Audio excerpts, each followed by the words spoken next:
No, of course not. If anything, I want to close.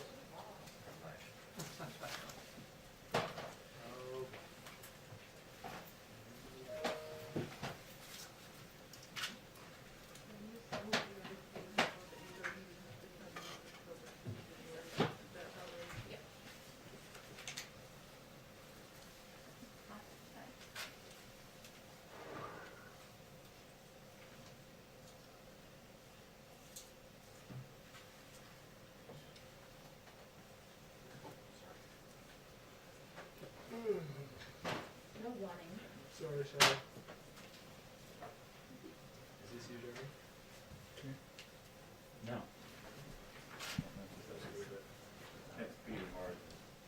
Okay. Yeah, I'll put it get here. it out of your way. Can't have that hanging on the front row.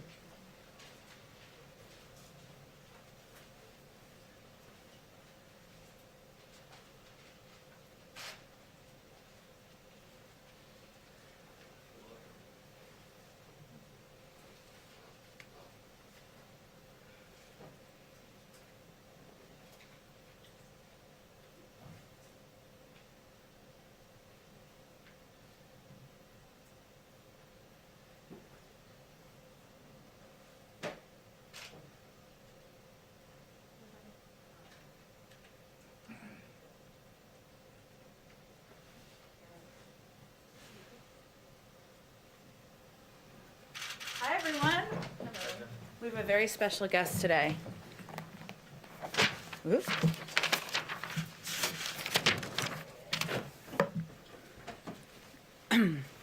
Since his inauguration, President Biden has put diplomacy at the center of United States foreign policy, grounding our international engagement in American values, rebuilding our alliances, and re-engaging with international institutions to help strengthen them. Obviously, part of his visit to the State Department is an emphasis on that. But to talk about the president's visit to the State Department today, as well as the executive actions he will sign on re-engaging the world with diplomacy, we're excited to welcome National Security Advisor Jake Sullivan to the briefing room. And he's kind enough to take a few questions. I will be the bad cop as per usual over here. Oh, my mask. Sorry about that.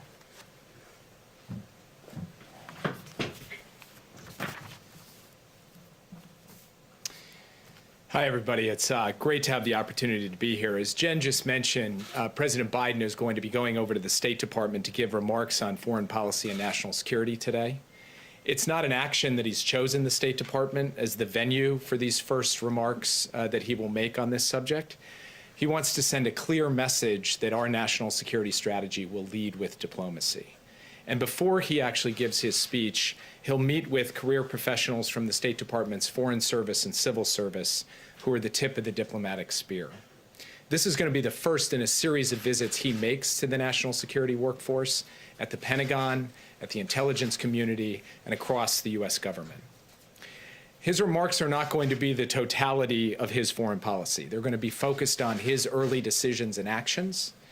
And those early moves, the core strategic thrust of them is to establish a position of strength for the United States to be able to deal with both great power competition and the transnational threats that the American people face. So establishing this position of strength involves 5 major lines of effort. 1, investments at home to shore up our country's foundations. And the American Recovery Plan in that regard is not just a matter of economic policy, it's a matter of national security strategy as well. 2, revitalizing America's alliances. The president has spoken with key allies in both Europe and Asia. Just last night, he had the opportunity to speak with both the president of the Republic of Korea and the Prime Minister of Australia. And the national security team is working now with those allies to build out an ambitious agenda. 3, re-engaging key institutions and agreements as part of a new commitment to multilateralism in service of America's national interests. We've rejoined the Paris Climate Accord, and President Biden will be hosting a Climate Leaders Summit in April. We've reversed the decision to leave the World Health Organization. We've just yesterday extended the New START Treaty to maintain strategic nuclear stability with Russia for the next 5 years. 4, reasserting our values, The president, in the first 2 weeks, has reversed the Muslim ban, the ban on transgender service members serving in our military. And today, he will announce an end to American support for offensive operations in Yemen. And 5, getting our global force posture right, making sure that our global force posture is consistent with our national security and diplomatic priorities. Today, he will announce that Secretary Austin will lead a global force posture review, and during the pendency of that review, will freeze any troop redeployments from Germany. Now, of course, establishing a position of strength also means building a national security team that's fit for purpose. And here at the National Security Council, not only have we reinforced and reinvigorated every element of our regional and functional work, we've added a new deputy for cyber and emerging technology. We've elevated democracy as a key part of the National Security Council's work. We've added a coordinator for the Indo-Pacific, and we've begun an intensive review of our strategies and resources towards the threat posed by domestic violent extremism. Now, our view is that once we have established this position of strength, we will be able to compete more effectively with our competitors across the board, and especially with China in every domain: economic, diplomatic, technological, security, you name it. We'll be able to counter Russia more effectively, and we'll be better equipped to address threats from climate change to pandemics to nuclear proliferation. We will also be able to more effectively pursue a foreign policy for the middle class. This is not just a tagline, it's an organizing principle for the work that we will do. So what does that mean? What is a foreign policy for the middle class? Well, it starts with how we set priorities. Everything we do in our foreign policy and national security will be measured by a basic metric. Is it going to make life better, safer, and easier for working families? So, of course, that means a different approach to trade policy. We're not about trying to make the world safe for multinational investment. We're about creating jobs and raising wages here in the United States. So our priority is not to get access for Goldman Sachs in China. Our priority is to make sure that we are dealing with China's trade abuses that are harming American jobs and American workers in the United States. So whether it's dumping or subsidies or intellectual property theft, or the countries across the world who have engaged in problematic currency practices, our priorities in the trade space will be about the American worker. But it's about much more than that. It's about thinking about national security as national competitiveness, making investments in our own industrial and innovation base so that the good-paying jobs and industries of the future are here in the United States. So Build Back Better isn't just about economics, it's about national security as well.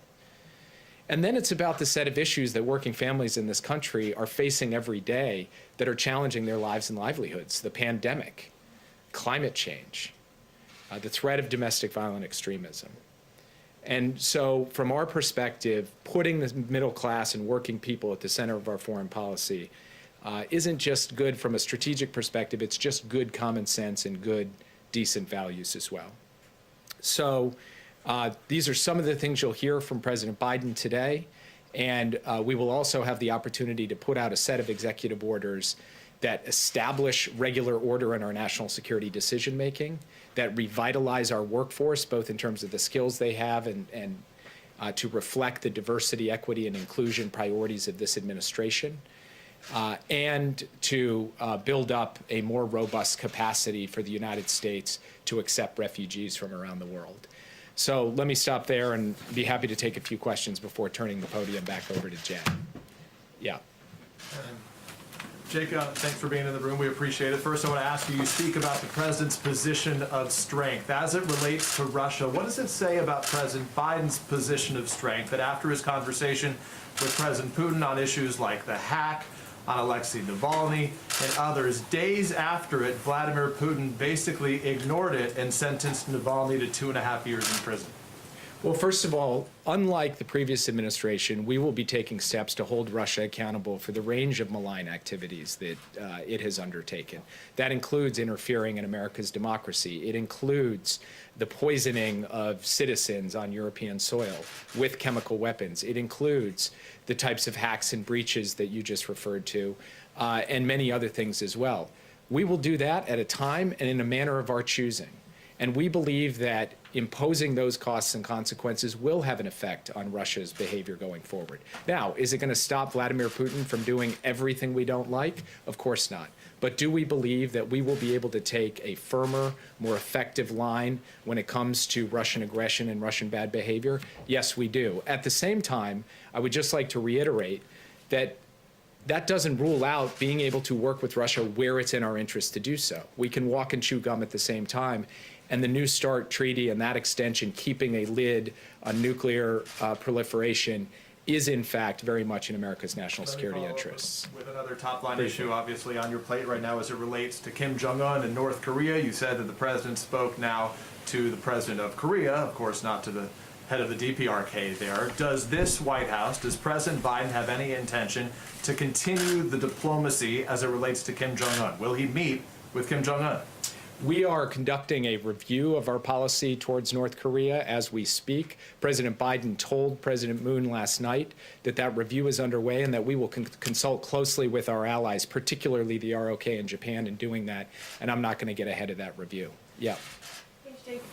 Question on immigration. When the president signed his executive order directing DOJ not to contract with private federal prisons, he did not extend that to DHS and ICE, which houses many undocumented immigrants. So is that something that he plans to do? And if so, why didn't he do it in that executive order?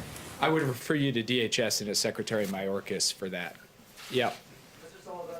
The president campaigned on issuing a presidential memorandum making LGBTQ human rights a priority in U.S. foreign policy within 1 week of his administration. Do you expect that to be rolled into the announcement today? And if so, how will that initiative compare to the initiative on the previous administration led by former Ambassador Grinnell? I appreciate you raising the question. I didn't want to steal the president's thunder, but since you asked it directly, he will be announcing a presidential memorandum on protecting the rights of LGBTQ individuals worldwide today. That will be part of his remarks at the State Department, and it reflects his deep commitment to these issues, both here in the United States and everywhere around the world. And the United States will speak out and act on behalf of these rights as we go. Yes. Thank you so much. Just picking up on Peter's question on speaking from a position of strength, I want to talk about sanctions on Myanmar. Does the fact that we have Republican lawmakers who support the claim that the election was stolen, some potentially having ties to extremist groups who stormed the Capitol, does it make the job of the administration's foreign policy team more difficult to punish countries like Myanmar on the grounds of violations of democracy and rule of law?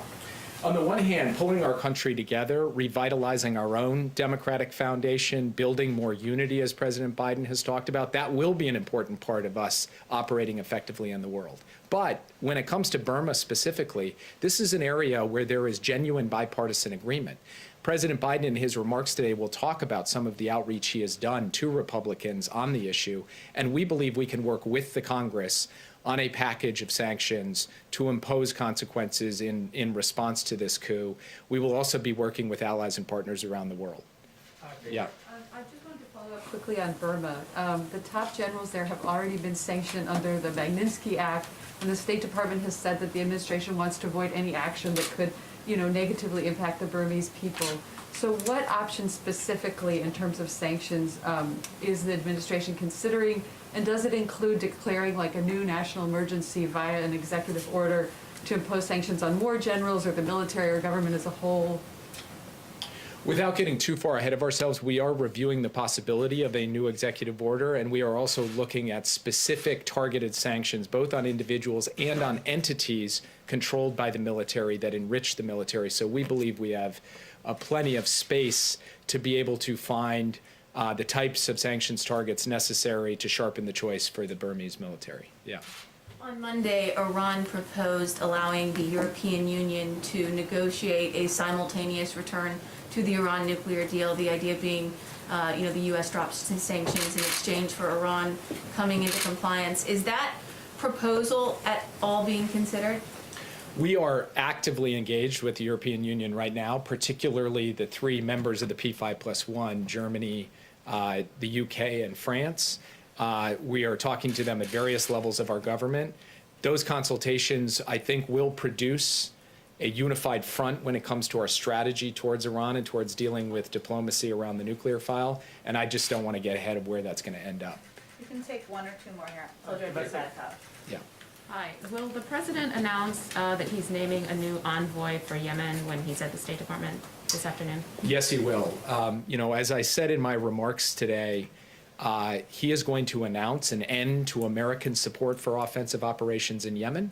That is a promise that he made in the campaign that he will be following through on. But he will go further than that. He will talk about the United States playing a more active and engaged role in the diplomacy to bring an end to the conflict in Yemen, and that will include the naming of a special envoy, which will happen today.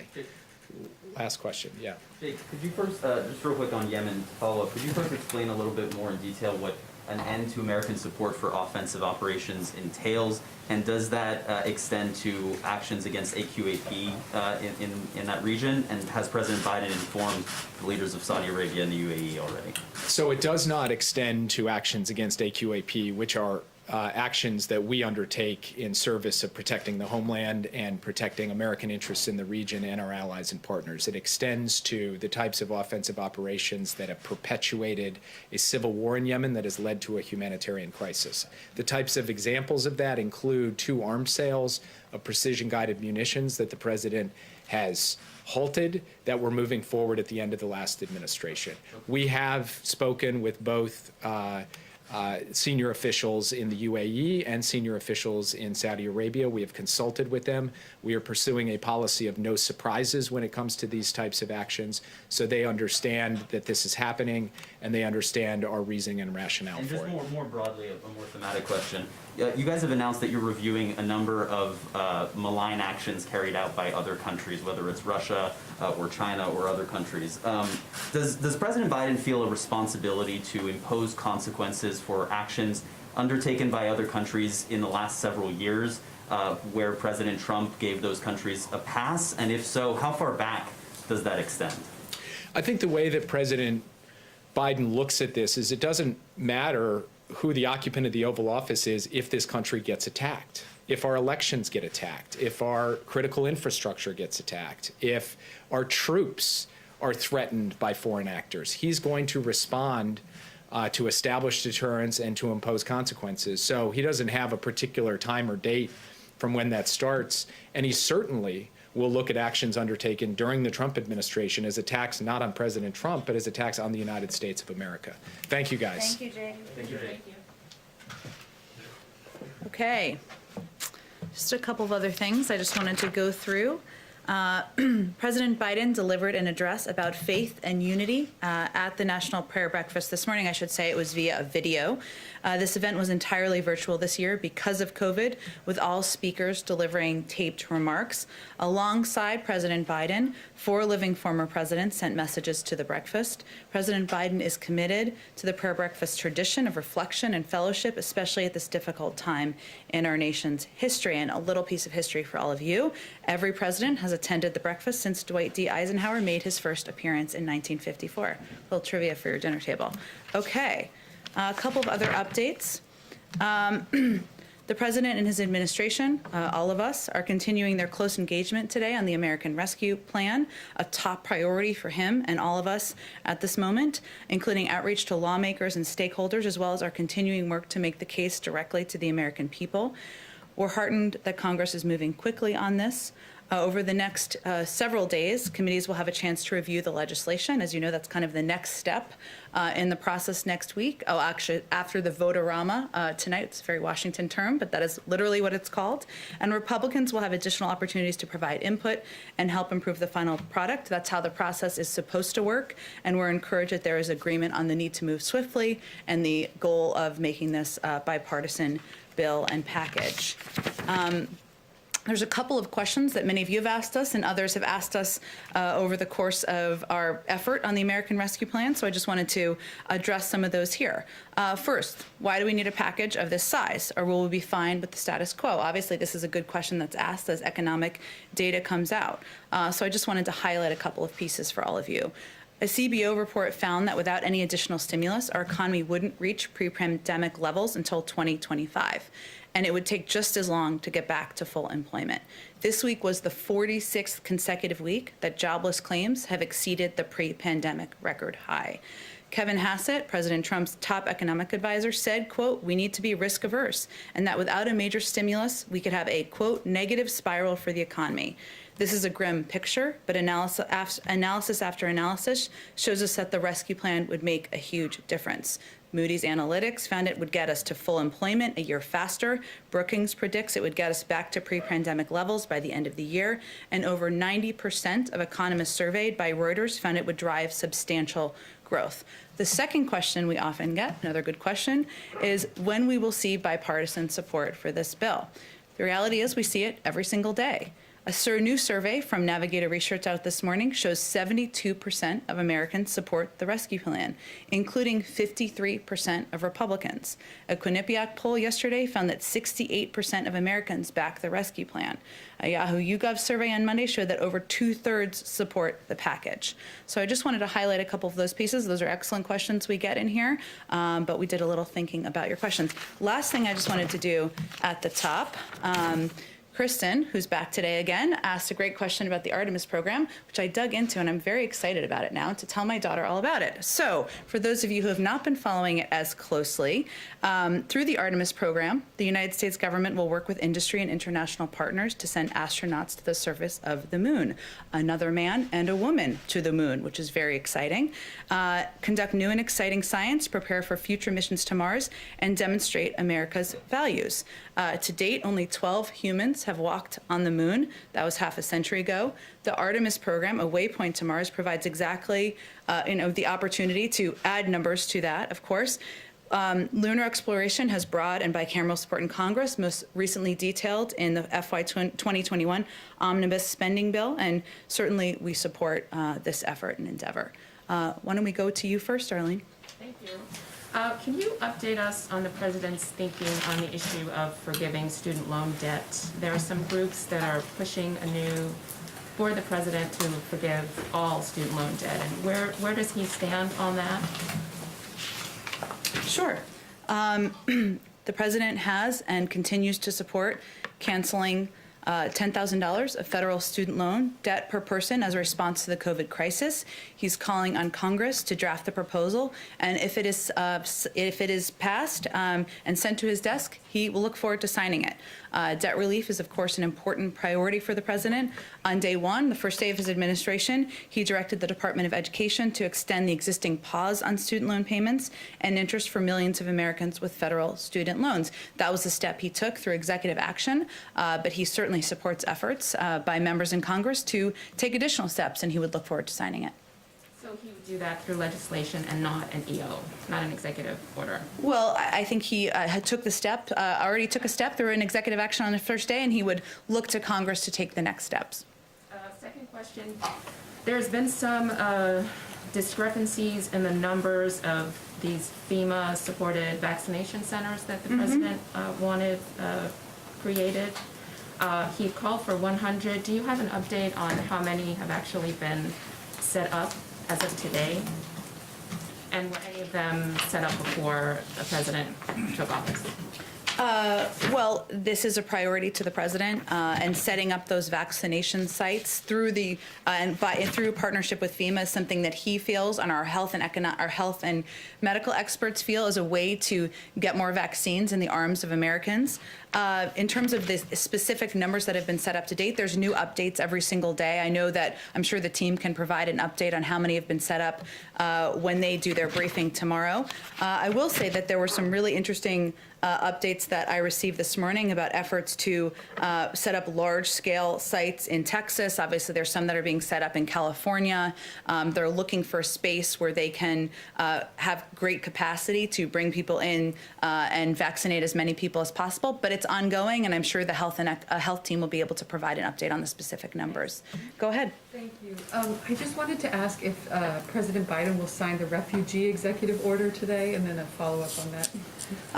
The president president is certainly committed to looking for ways to ensure more refugees are welcomed into the United States. It's a priority to him personally, but I don't expect him to sign a specific executive order today.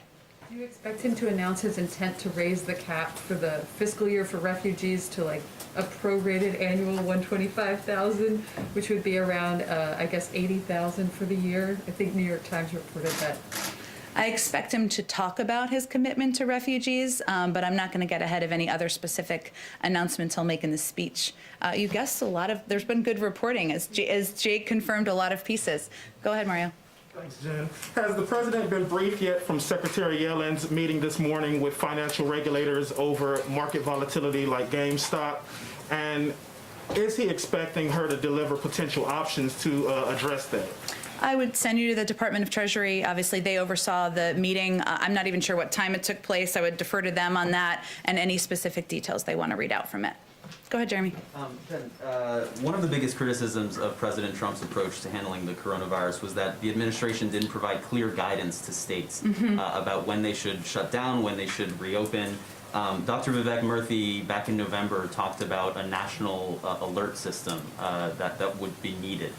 Is that something that the administration is planning to implement, some kind of color-coded system to tell states, when, by which criteria they should reopen or shut down? Is that something you guys are considering or planning to implement? I'm happy to talk to our health team, and you'll have another briefing with them tomorrow. Obviously, a number of options are under consideration to both make sure Americans are safer and that we're doing everything necessary to communicate with them accurately how to keep themselves and their families safe, but also how to better communicate with governors and mayors. Some of that is reopening the line of communication, which was somewhat shut at times, according to governors, during the last administration, and ensuring, which is one of the things that governors have requested, they have a better heads up on how many vaccines they will have access to so they can do better planning. Also working with them and tapping into FEMA, a question that came up earlier, utilizing their resources to be able to kind of mass vaccinate people in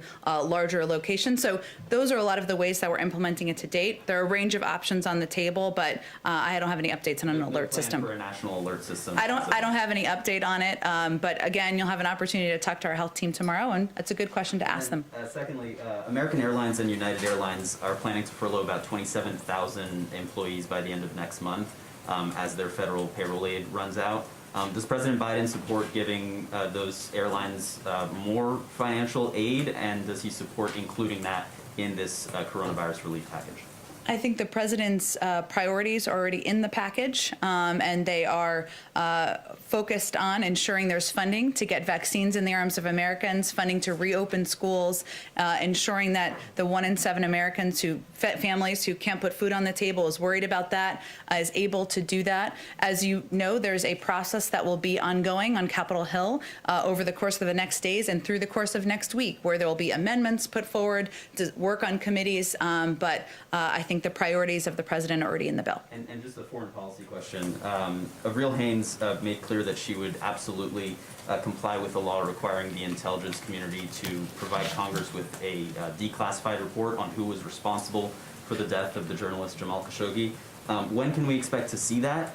And is President Biden considering sanctioning Saudi Arabia for that murder of Jamal Khashoggi? Well, as you noted, that review would come out of the intelligence community, and it will be released on the timeline of when it's completed, and we certainly would never take a step to expedite or change the timeline that works best for them.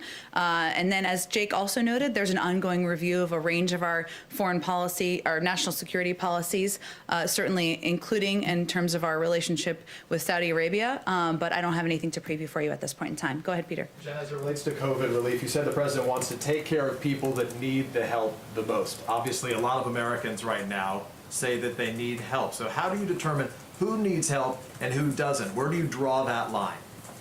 Well, again, Peter, I think what we're hoping to do through the package is provide assistance to Americans who are struggling to make ends meet at this moment in time. And you're right, there's a large swath of Americans who are struggling through this moment in time because they fear about their health, the health of their grandparents, of their cousins, of their parents, and also people who worry about their kids going back to school and their desire to get their kids back in school and continue learning. The package itself, again, is of course a priority of the president. It is not the end of our work or the end of his efforts to help bring relief to the American public. It is a first step, as he noted, I should say. He's also going to talk about his Build Back Better agenda in the coming months, and that's something that will certainly build on this as well. So then, I guess, how soon, for the Americans who are listening to every word that's here, how soon should they expect that relief to come? And can you guarantee that it's going to be there before the March 14 deadline when unemployment insurance, for example, expires? You're right, and that's something that we're very mindful of here. The president's mindful of, the vice president's mindful of, our economic team is certainly mindful of, Peter, and that's one of the reasons why the president has been so firm in his insistence that the $1,400 checks remain intact and that they go out to the American people. There's a process underway in Congress. Next week, the committees will be doing the work that they should be doing, that they do through the budget reconciliation process. We have been very clear about our own view of the urgency here, and we're hopeful that, and we're confident that Congress shares our view of that. The president talks about bipartisanship. He's met with Senate Republicans, then Senate Democrats, then spoke to House Democrats. When is he going to meet with or speak to House Republicans? He's every single day. He is meeting with members of both parties, engaging with members of both parties. That work is not done, but I don't have a meeting to announce for you here today. Has he spoken or has he met with Kevin McCarthy yet, the leader of the? I don't have any calls to read out for you. Our team remains in touch, again, with Democrats and Republicans, members of our economic team, members of our political teams. We are certainly engaged with all offices that have an interest in engaging with us. Last question, if I can. Hunter Biden has a memoir to be published in April. I guess my question is that book subject to the clearance process, to a clearance review? Well, for those of you who had not seen the news, it was announced, I believe, by Simon & Schuster this morning. I do have a statement from Joe and Jill Biden in their personal capacity as his parents. We admire our son Hunter's strength and courage to talk openly about his addiction so that others might see themselves in his journey and find hope. This is a personal book about his own personal journey, and I will leave it at that. Go ahead. Jen, can you give us a sense of the scope and scale of U.S. commitment to COVAX beyond the $4 billion that have been approved by Congress for Gavi, the Vaccine Alliance, in December, I believe? Will there be additional funding for COVAX? We have reiterated our commitment to COVAX. I don't have any additional funding, though, to announce today. Okay, so can you also just comment on the administration's position on the vaccine diplomacy that's being employed by China as well as India? Tell me a little bit more about what you're looking for. So what's the administration's position on countries like China and India, who is essentially using vaccine to buy influence to improve diplomatic ties with other countries? What's the administration's position on that? Well, our position is that we're focused on ensuring that the American people are vaccinated, that we are getting as many shots in the arms of Americans as possible. We rejoined the World Health Organization so that the United States can have a seat at the global table in order to play a constructive role in getting safe and effective vaccines in the arms of Americans. I'll leave it at that. Go ahead. Do you have a comment on the Burmese diplomat Mong Mong Lat, who is seeking asylum because, and I quote, "I cannot accept the illegitimate takeover of power by the military"? I'll have to talk to our national security team about that. Go ahead. Thanks, Jen. Some Republicans and some centrist Democrats have said that a minimum wage increase does not belong in a COVID relief bill. So is President Biden willing to drop the $15 minimum wage in order to get bipartisan support for that package? Well, the president feels strongly that we need to raise the minimum wage, and many economists agree with him, and looks forward to working with Congress to do it. Whether it can be done through the reconciliation process will be determined according to the House and Senate, but I'm not going to negotiate further from here. Does he believe, though, that the $15 minimum wage needs to be in this package, in this deal? I heard your question. I think what I'm saying is he's committed to raising the minimum wage. He thinks it's an important step for American workers and for American families. There's obviously a process that's ongoing, the reconciliation process, that will make some determinations about what can and cannot be in the bill based on rules. If I could follow up really Go ahead. The question about DHS before. My question is about whether or not President Biden believes or plans to in any way make sure that detention centers for undocumented immigrants, that those are no longer contracted with private companies. It's not a question about DHS. It's a question about what President Biden's beliefs are and what he plans to do. Well, I think what the president did was sign an executive order to put the power in the hands of the Department of Homeland Security and Secretary Mayorkas to conduct a review and determine what the path forward is. He has spoken about his concern about these facilities in the past. That remains the case, but it is under the purview of the Department of Homeland Security to make recommendations to the President of the United States. So that was what Jake was conveying. Well, he had used the previous executive order, though, to direct the Department of Justice not to renew contracts anymore with private prisons. So what I'm asking is why he did not also direct the Department of Homeland Security to do the same. There's a new secretary of the Department of Homeland Security. Hopefully he'll come to this briefing room and talk more about these very important issues, but we're not going to get ahead of his decision-making process. The president himself has personally spoken about this issue, as you've noted and others have noted, but we'll have more, we'll defer to the Secretary of Homeland Security for more specifics about the path forward. Go ahead, Kristen. Thank you, Jen, and thank you for getting back to me about Artemis. I know Sure. the folks at NASA appreciate it as well. Absolutely. Yesterday, the head of the CDC, as you know, said that it was safe to reopen schools without vaccinating teachers. You said that the White House was still waiting for the official guidance before making a final determination. Why isn't what the director of the CDC says, why isn't that enough? Well, first, the director of the CDC also has said they haven't issued their final guidance, and we, of course, wait for that process to complete and see its way through. As she would say as well, I believe she did an interview last night where she spoke to this issue again. The president, let me be crystal clear, wants schools to open. He wants them to stay open, and he wants to do that safely. And he wants health and medical experts to be the guides for how we should do exactly that. So we're just not. Dr. Walensky spoke to this in her personal capacity. Obviously, she's the head of the CDC, but we're going to wait for the final guidance to come out so we can use that as a guide for schools around the country. And so if this final guidance comes out and it says that it is fine for schools to reopen without vaccinating teachers, can you say now that that is what President Biden will support? Well, I'm happy. I hope you'll come back whenever the guidance comes out. The president has prioritized, believes that it should be a priority for teachers to be vaccinated. He also, though, believes that even with vaccinations for teachers or for any American, that there are a number of other mitigation steps that are important to take. Masks, and I'm sure this will be in the guidance when it comes out, they'll speak to it, I should say. The wearing of masks, social distancing, ventilation. These are all factors that are important for Americans and also for the reopening of schools. That's one of the reasons that we need funding in order to be able to effectively ensure that public schools across the country are able to do that. One more question on this point. Michael Bloomberg said yesterday that it's time for President Biden to stand up and say that the kids are the most important thing and stand up to the teachers' unions. If it comes down to a binary choice, and there's no indication that the teachers' union in Chicago or San Francisco are willing to budge at this point, if it comes down to a binary choice, who would the president choose, the kids or the teachers?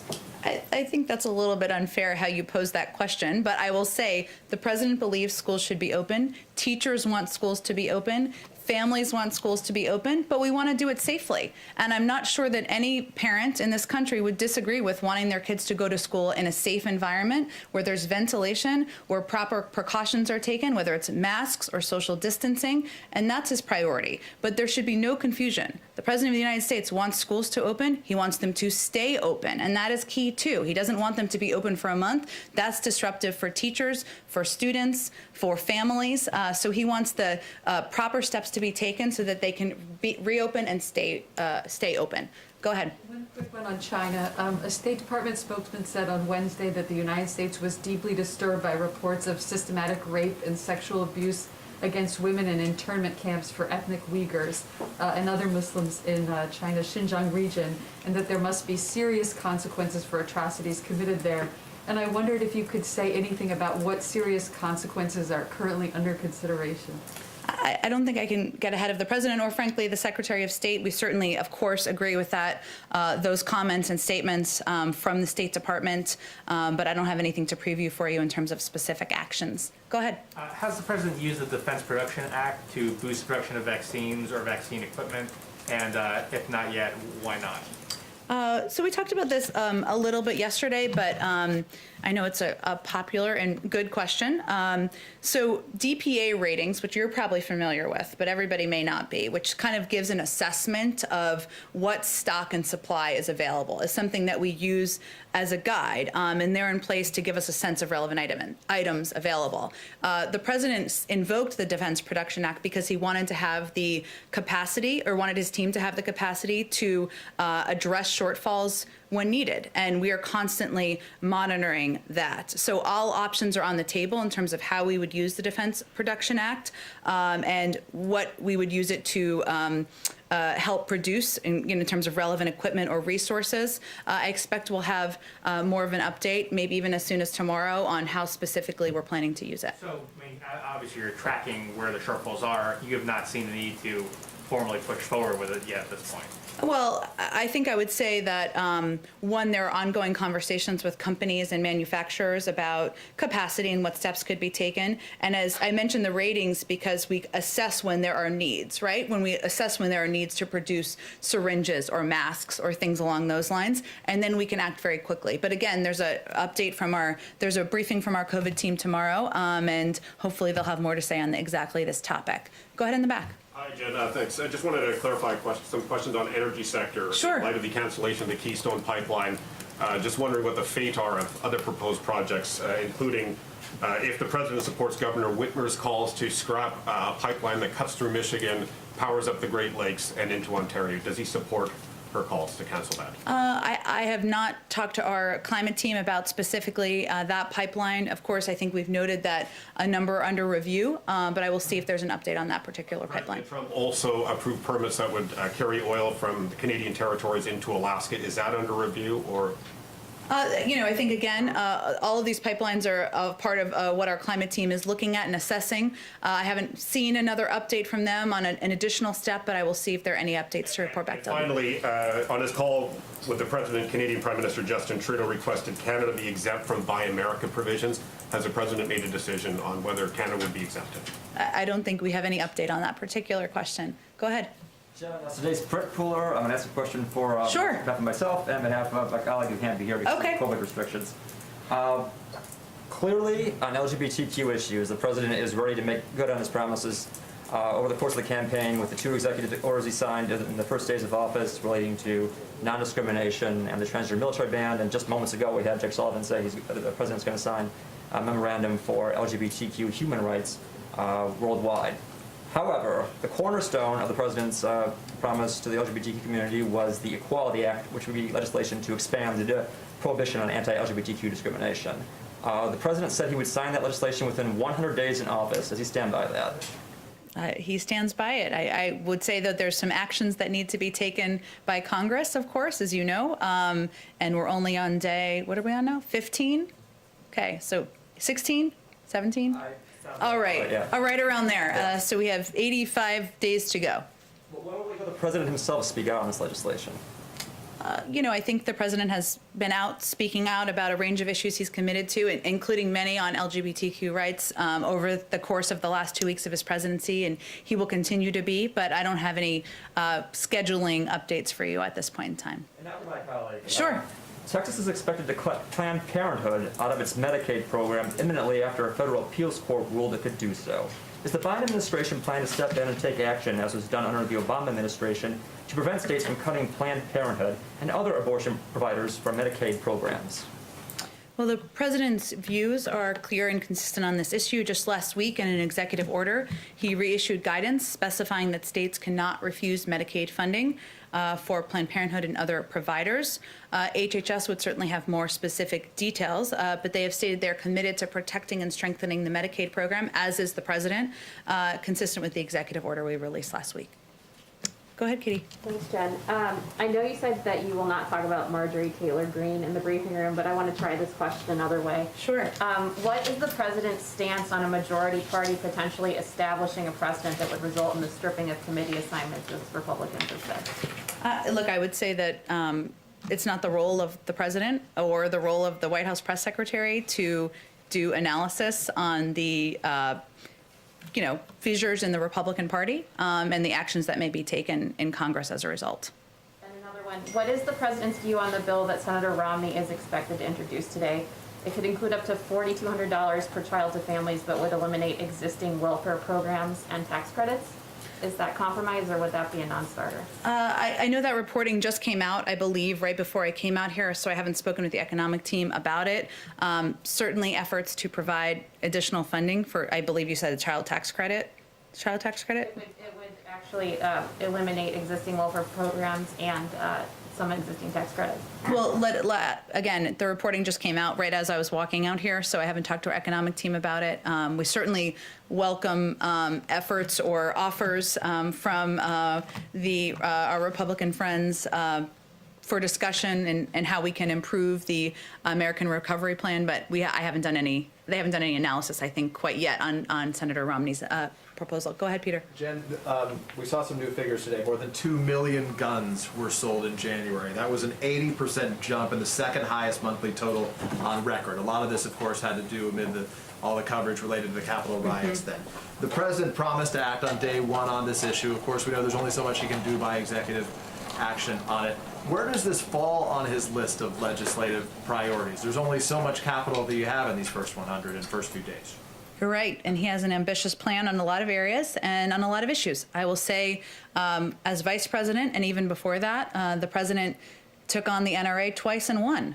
This is an issue he is personally committed to. Many in this building are personally committed to, and I think he would love to see action on additional gun safety measures to protect families and children, and knows that there is support across the American public for that. Of course, I guess that's up to him, though, for there to be action. So when would he take action and put some proposal before Congress? Well, I think we have a couple of proposals currently before Congress, but again, this is an issue he is personally committed to.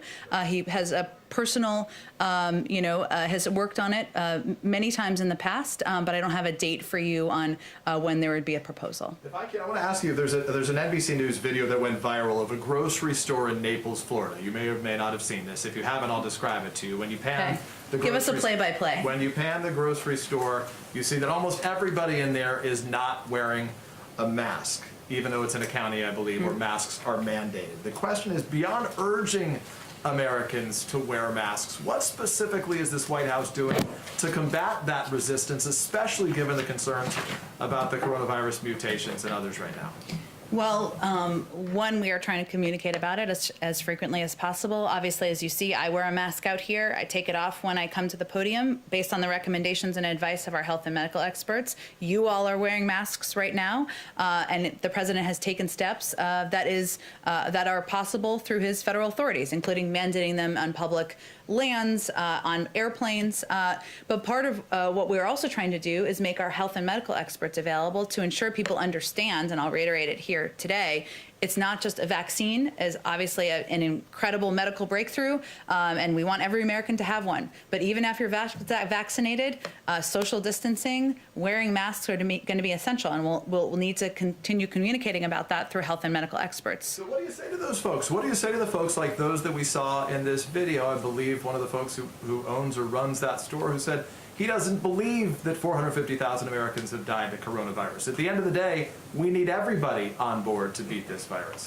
What do you tell them? We try to fight the misinformation with facts, Peter, and fight it with health and medical experts, including at a national level, at a local level, to convey to people that wearing a mask is something that not only can save the lives of their neighbors, but of their family members. It's quite, and it's steps they're taking to protect themselves. I mean, we know statistically, or from our health experts, I should say, that if Americans wore masks for 100 days, 50,000 lives would be saved. We know it's not going to be overnight, but we're going to continue to communicate about it in a non-political way, in a factual way, so that Americans can take steps to save themselves. Where does the White House proposal of sending a mask to every American stand, and how much would that cost if you followed through? Well, there are a range of options on the table to help protect more Americans from the coronavirus and encourage people to mask up. And as I said, that's vital to us because it's not just about the vaccine. It's also about social distancing, ventilation, and certainly wearing masks. But no decision has been made to do that. So I don't have a cost assessment. Obviously, it would depend on how many people would be sent a mask. Thank you, Jen. Thank you, everyone.